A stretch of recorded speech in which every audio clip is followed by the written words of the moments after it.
but really stood out from the rest. I'm trying to pinpoint like what exactly makes it so unique, but I honestly think it's just like everything.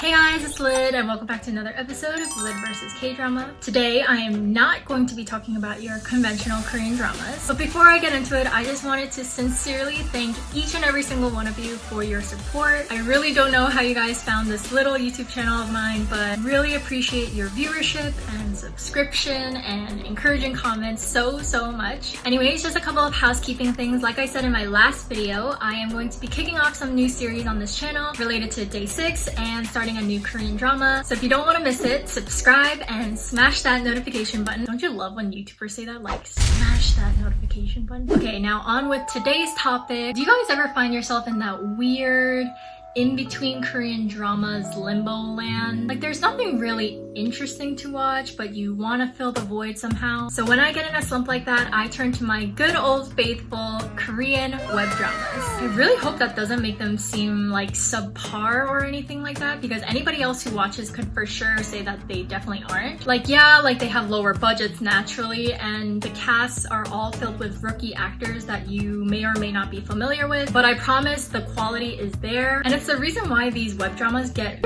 millions of views per episode. The great thing about web dramas is that they're so short. Each episode ranges from 15 to 20 minutes. That makes it so easy to binge, to the point where you don't even know you're binging until you're on the last episode about an hour or two later. Also, it's really cool to see some of these web actors and actresses show up in like bigger projects. Like it kind of feels like you're watching your kids grow up, you know?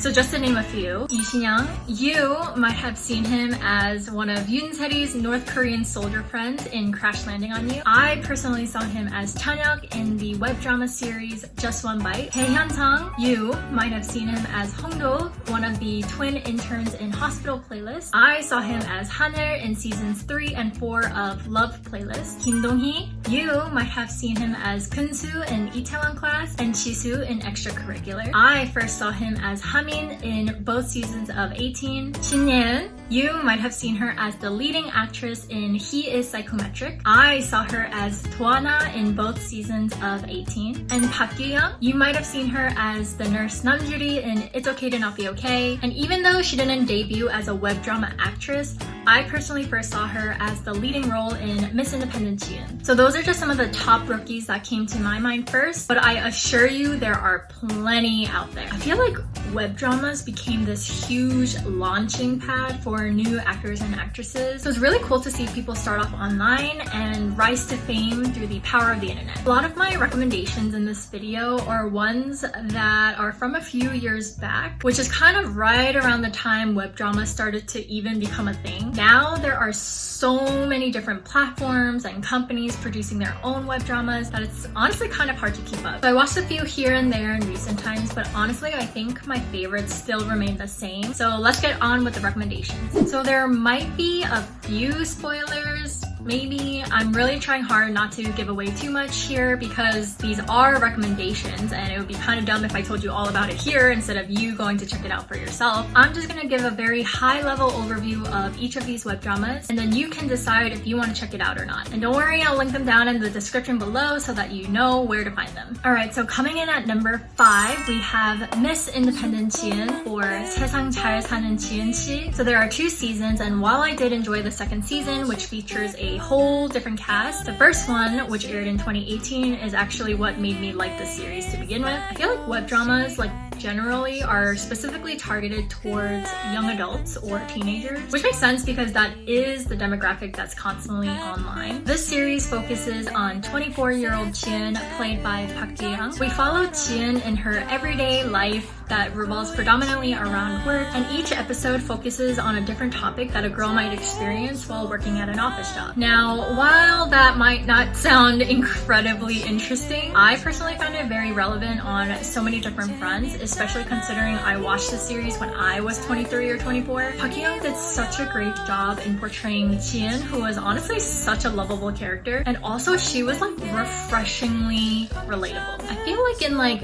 bigger broadcast Korean dramas, they try to make the girl character like normal but make it quirky, which ends up not being all that normal. But in Miss Independent Chin, she truly acted like a normal girl just living her everyday life, juggling all different types of things like the various social nuances at work, a new relationship with one of her colleagues, money management, and so on. It is such an easy watch without being all that serious or anything like that, and it pretty much has you smiling throughout the entire series. Up next, we have number 4, It's Okay to Be Sensitive, or 좀 예민해도 괜찮아. So this drama's main goal or objective is to bring awareness to like gender issues in Korean society, particularly the subtle social discrimination that females generally experience. So there are 2 seasons and each one explores these issues in different settings. So season 1 took place on a university campus and season 2 took place in an office job. Each season focuses on a different cast, and I remember enjoying both seasons, and I really liked all of the characters. Each and every single character had their own challenges that they faced, either as a girl or a guy supporting the girls, but they all contributed to the overarching theme of equal rights. Personally, this was a really interesting series for me because while I am Korean,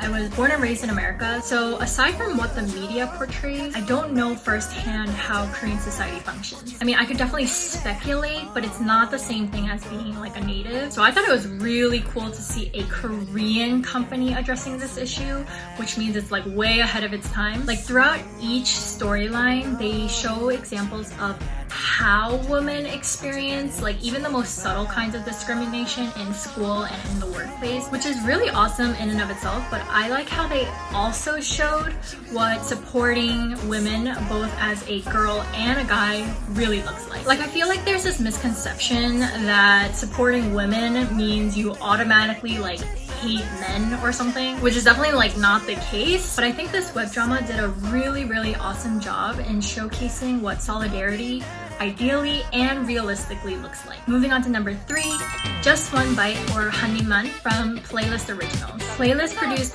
2 seasons of this web drama which featured the same cast. I feel like it was really nice to have the original cast return for a second round because in the 2 dramas that I just talked about, it featured a whole new team, so kind of made you feel like less connected to the overarching series. Whereas in this one, it features the same people, so you get to have that continuous storyline. This series follows 3 best friends who constantly get together over their love of food, and we follow them on their, respective romantic lives. And I personally came to love this series because of these 3 female leads. They individually did such a great job in bringing these characters to life. Plus, their chemistry as best friends seems so natural and seamless that it honestly kind of feels like they were best friends like even off the screen. I don't know if this was intentional, but with the camera angles and everything, it kind of makes you feel like you're the quiet 4th member at the table, joining them in their meals as they discuss their relationship problems. I mean, it's always fun to hear about other people's love lives, even if it is fictional. Season 1 was super fun to watch, and season 2 is definitely still fun to watch, but it's a little bit more grounded because there's like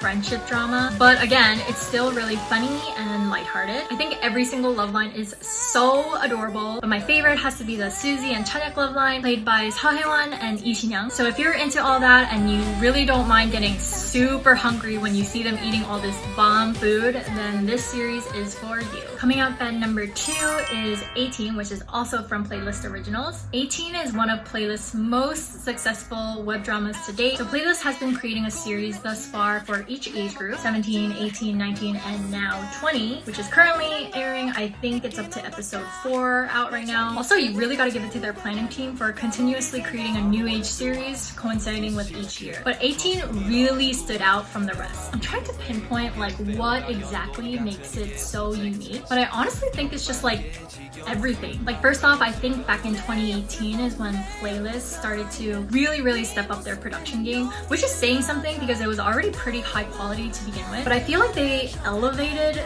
the quality of work beyond that, specifically for this series. I also want to attribute it to the cast. At the time, back in 2018, they were all rookies in the entertainment/media space, except I guess for Inan, who's a part of the girl group April. But even for her, it was like her first major acting role. But yeah, like every single character was very clearly defined. Like you had your athletes and your funny couple and your girly girl and your tomboy girl and your broody boy. And they played their roles so perfectly to the point where I just kind of couldn't believe that their character names were not their real names, especially Shinye. Like, I will forever look at her and just automatically think her name is Tuana. They also had this incredible graphics team that did the graphic illustrations for the series, which was a great resource for them because they also started producing merch. And on top of that, 17 sang their key OST, and I think that brought a lot of attention because it was the first time like a really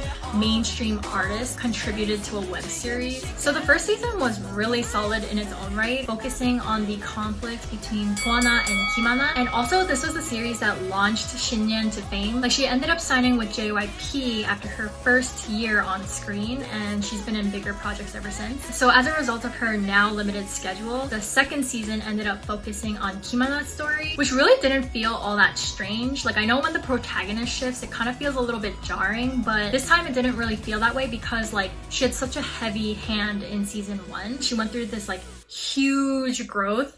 Like, I'm talking like huge. So it was actually kind of nice to see her have the spotlight in the next season with like a love triangle and all. I will say this is a little bit of a longer drama. The first season had like 24 episodes and the second season had 20 episodes. But I mean, like, if you can binge Netflix dramas, you can binge this one. And last but not least, rounding out the list at number 1, we have Love Playlist, also known as Young Play, also produced by Playlist Originals. I feel like Playlist really changed the web drama game with this series. I remember first watching this series on Facebook, and now they've evolved their programming and their YouTube subscriber base increased to like 2.5 million on their main channel and like 1.5 on their global channel. Like, yeah, they have a global channel. So season 1 starts off with our original 5 as they navigate their college lives. And I feel like they did a really good job in getting people invested in this series because of like the simple storyline that focuses kind of on the love triangle between Chain, Hyunsung, and Chiwon. Season 2 adds more characters, giving characters like their own or like new love lines. Season 3 is just an evolution with, again, new characters. This time there's also like breakups and more complicated relationship stuff. And then season 4, we lose our 2 oppas to Punde, so they give Purum and Haner like a bigger role, and also brought in Kim Se-ron, which I think is a really smart move on her end because ever since her breakout role in Ajoshi with Wonbin, she's always been seen as like a child actress, and I feel like, you know, that transition into adulthood could be like awkward, but I think this is the most perfect project for her because she got to portray a university student, so she essentially gets to show people like, hey, I'm an adult now. So I didn't plan this, but this video actually came at the most perfect timing because Playlist actually just announced that season 5 is in the works and it's going to be airing in 2021 on KBS, which is crazy. And it's confirmed that Chaeyeon from NCT is going to be the main male lead, and they also got Park Hye-soo to star alongside them. So I was talking about this with my Yumpli girls, and I was saying like how I was simultaneously happy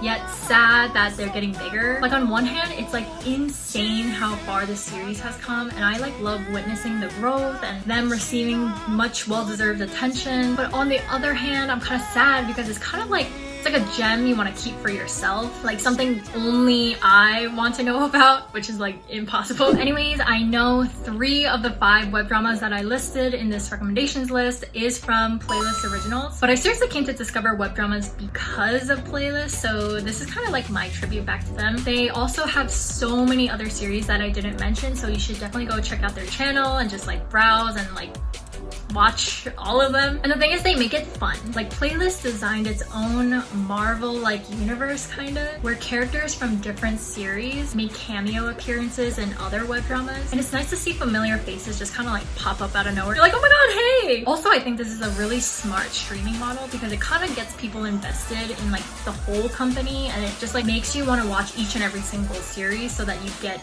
every single reference. So yeah, let me know if you guys watched any or all of these series, or if you plan on starting now, or let me know in the comments down below which ones didn't make the list but you highly recommend. Remember, I have new projects launching next week, so stay tuned for those. Thank you guys so much for watching, and I will see you guys next Monday.